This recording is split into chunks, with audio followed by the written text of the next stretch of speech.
আজকের ক্লাসে আমরা পাইথন ফাংশন এর আর্গুমেন্ট এই আর্গুমেন্টের মধ্যে আমরা কিভাবে লিস্ট পাস করতে পারি তা দেখব ইনশাআল্লাহ। তো দেখো, পূর্বেই আমরা দেখছি যে ফাংশনের মধ্যে বিভিন্ন ধরনের প্যারামিটার পাস করা যায়। বিভিন্ন ধরনের প্যারামিটার, যেমন ডিফল্ট প্যারামিটার, কিওয়ার্ড আর্গুমেন্ট, বিভিন্ন ধরনের। আজকের ক্লাসে আমরা দেখব যে কিভাবে আমরা পাইথন ফাংশনের মধ্যে একটা লিস্ট প্যারামিটার হিসেবে পাঠাইতে পারি। তো দেখো, ইউ ক্যান সেন্ড, এখানে কি বলছি, you can send any data types of argument to a function. অর্থাৎ আমরা string, number, list, dictionary, tuple এইসব কিছুকেই আমরা একটা ফাংশনের প্যারামিটার হিসেবে পাঠাইতে পারি। তো আমি যে প্রোগ্রামটা লিখছি, এখানে ফ্রুটস হচ্ছে একটা লিস্ট আইটেম। এই লিস্টকে আমরা ফাংশনের প্যারামিটার হিসেবে পাঠাইছি। তাহলে এখানের এই যে ফুড ভেরিয়েবলটা আছে, এই ফুড ভেরিয়েবলটা হচ্ছে একটা লিস্ট। আর এইখানে প্রত্যেকবার ফর এক্স ইন ফুড, এগুলো আমরা লুপিং স্টেটমেন্ট যখন পড়ছিলাম তখন দেখছি। তাহলে এক্স দ্বারা এই ফুড যে লিস্ট আইটেম আছে তার প্রথম আইটেমকে ইন্ডিকেট করতেছে প্রথমে। দ্বিতীয়বার যখন এই লুপটা ইটারেট হবে তখন এক্স দ্বারা সেকেন্ড আইটেমকে ডিনোট করতেছে। এভাবে যতগুলো আইটেম আছে সিকোয়েন্সিয়ালি সবগুলোকে ডিনোট করবে। এবং যেহেতু ফর লুপের মধ্যে শুধুমাত্র একটাই প্রিন্ট স্টেটমেন্ট আছে, তাহলে সে এক্স ভেরিয়েবলের ভ্যালুটাকে প্রতিবার ইটারেশনের সময় প্রিন্ট করবে। তো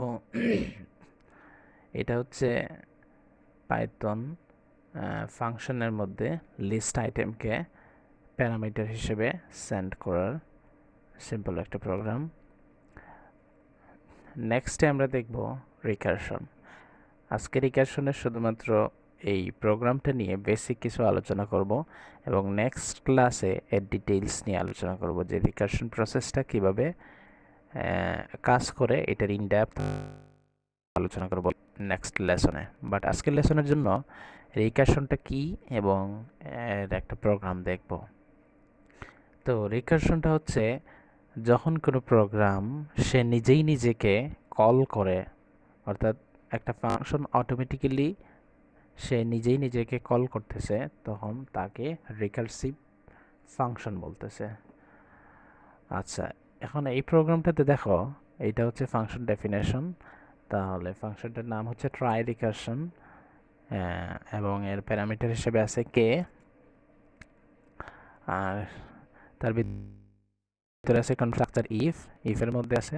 তাহলে কে এর ভ্যালু যতক্ষণ পর্যন্ত 0 এর বড় হবে ততক্ষণ পর্যন্ত এই রিকারসিভ ফাংশনটা কল হতে থাকবে। ঠিক আছে, যখন কে এর ভ্যালুটা 0 এর সমান হবে তখন এর রেজাল্ট যে ভেরিয়েবলটা আছে এটার মধ্যে 0 ভ্যালু সেট হবে এবং ফাংশনটা রিটার্ন করবে।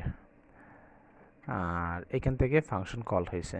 ঠিক আছে, এখানে আরেকটা বিষয় বলে রাখা দরকার। এখানে এই আউটপুট যে স্ক্রিনটা দেখা যাচ্ছে, এই স্ক্রিনটার মধ্যে সামান্য একটু ভুল আছে, যেটা হচ্ছে 21 দুইবার আসছে।